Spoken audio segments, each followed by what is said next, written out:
అక్కడ ఒక పార్టీకే రెండు జిల్లా పార్టీ కార్యాలయాలు. ఒకటేమో పార్టీ అధిష్టానం ఆదేశాలతో నిర్మాణం జరిగితే ఇంకోటేమో మొన్న మధ్య నియోజకవర్గం నుంచి జిల్లా పార్టీ కార్యాలయంగా అప్గ్రేడ్ అయింది. అధినేత కేసీఆర్ ప్రారంభించిన పార్టీ సొంత భవనానికి ఈ కార్యాలయం పోటీ ఇస్తుండడం ఇప్పుడు పాలమూరు జిల్లా పాలిటిక్స్లో ఆసక్తికరంగా మారింది. మరోవైపు అసలు జిల్లా కార్యాలయం ఏది అన్న గందరగోళం ప్రజల్లోనే కాదు, సొంత పార్టీ క్యాడర్లో కనిపిస్తోంది. ఇంటా బయట పార్టీ కార్యాలయం విషయంలో కన్ఫ్యూజన్ గురించి షికారు చేస్తున్న పుకార్లు, రకరకాల ఊహాగానాలు హాట్ టాపిక్గా మారాయి.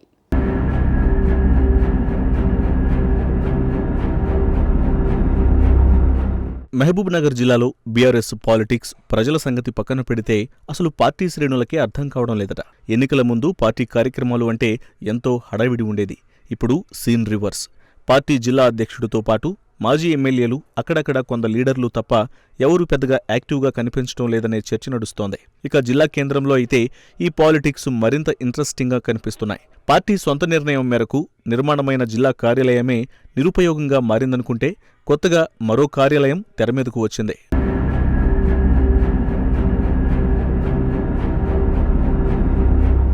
మహబూబ్ నగర్ అసెంబ్లీ నియోజకవర్గ గులాబీ కార్యాలయం ఎన్నికల తర్వాత ప్రమోషన్ పొందింది. అందుకే ఇప్పుడు ఏకంగా జిల్లా పార్టీ కార్యాలయమని స్టిక్కర్ మార్చేసుకుంది.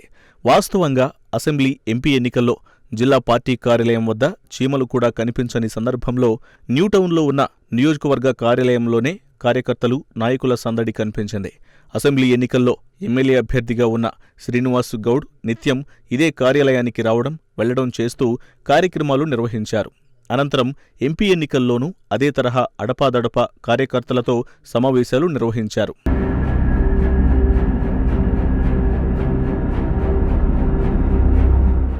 ఇంతవరకు బాగానే ఉన్నా అకస్మాత్తుగా నియోజకవర్గ పార్టీ కార్యాలయానికి జిల్లా పార్టీ కార్యాలయంగా పేరు మార్చడం గులాబీ క్యాడర్లో చర్చనీయాంశమైంది.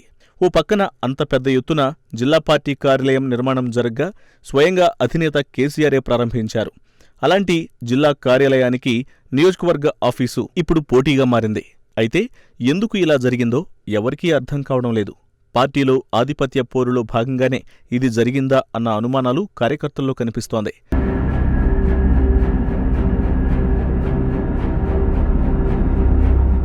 జడ్చర్ల మాజీ ఎమ్మెల్యే లక్ష్మారెడ్డి ప్రస్తుతం మహబూబ్ నగర్ జిల్లా బీఆర్ఎస్ అధ్యక్షుడిగా కొనసాగుతున్నారు. ఆయన హయంలో ఇప్పటి వరకు ప్రారంభోత్సవం తరువాత జూన్ 2న రాష్ట్ర అవతరణ దినోత్సవం, మొన్న ఈ మధ్య బీఆర్ఎస్ తలపెట్టిన దీక్ష దివాస్ కార్యక్రమంతో పాటు అడపాదడపా తప్ప అందులో ఒక్క సమావేశం జరగలేదు. అసెంబ్లీ, ఎంపీ ఎన్నికలు జరుగుతున్న సందర్భంలోనూ ఎలాంటి సందడి లేకుండా బోసిపోయింది. జిల్లా పరిధిలోని నియోజకవర్గాల్లో ఎమ్మెల్యేలు కేంద్రంగా పార్టీ వ్యవహారాలు కొనసాగాయి. దీంతో పూర్తిగా జిల్లా ఇన్ఛార్జిగా పర్యవేక్షించాల్సిన అవసరం కూడా రాలేదు. పార్టీకి సంబంధించి ఏ పనులైనా నేరుగా అధిష్టానంతో చర్చించుకొని నాటి ఎమ్మెల్యేలే చేయించుకునేవారట.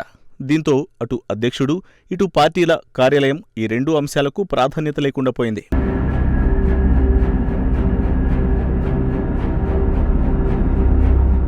ఎన్నికల తర్వాత జరిగిన ఈ అనూహ్య పరిణామం జిల్లా రాజకీయాల్లో హాట్ టాపిక్గా మారింది. మొదటి నుంచి లక్ష్మారెడ్డి, శ్రీనివాస్ గౌడ్ మధ్య కోల్డ్ వారు నడుస్తోందన్న ఊహాగానాలు ఉన్నాయి. జిల్లా పార్టీ కార్యాలయంలో కార్యక్రమాలు నిర్వహించకపోవడంతో నియోజకవర్గ కార్యాలయంలోనే పార్టీ హడావిడి జరుగుతోంది.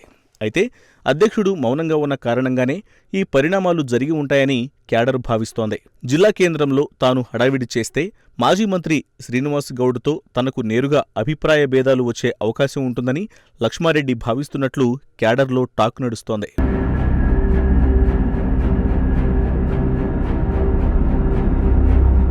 పాలమూరు జిల్లా కేంద్రంలో నియోజకవర్గ కార్యాలయంగా ఉన్న ఆఫీసు జిల్లా కార్యాలయంగా మార్పు చోటు చేసుకుంది. ఎలాంటి ప్రకటన లేకుండా హఠాత్తుగా సైలెంట్గా జరిగిన ఈ మార్పుపై పార్టీ శ్రేణులు ప్రశ్నిస్తున్నా సరైన జవాబు దొరకడం లేదట. ఇద్దరు మాజీ మంత్రుల మధ్య ఆధిపత్య ధోరణిలో భాగంగానే జరిగిందనే ఊహాగానాలు నడుస్తున్నాయి. మరి ఈ గందరగోళానికి తెరపడేదెప్పుడు?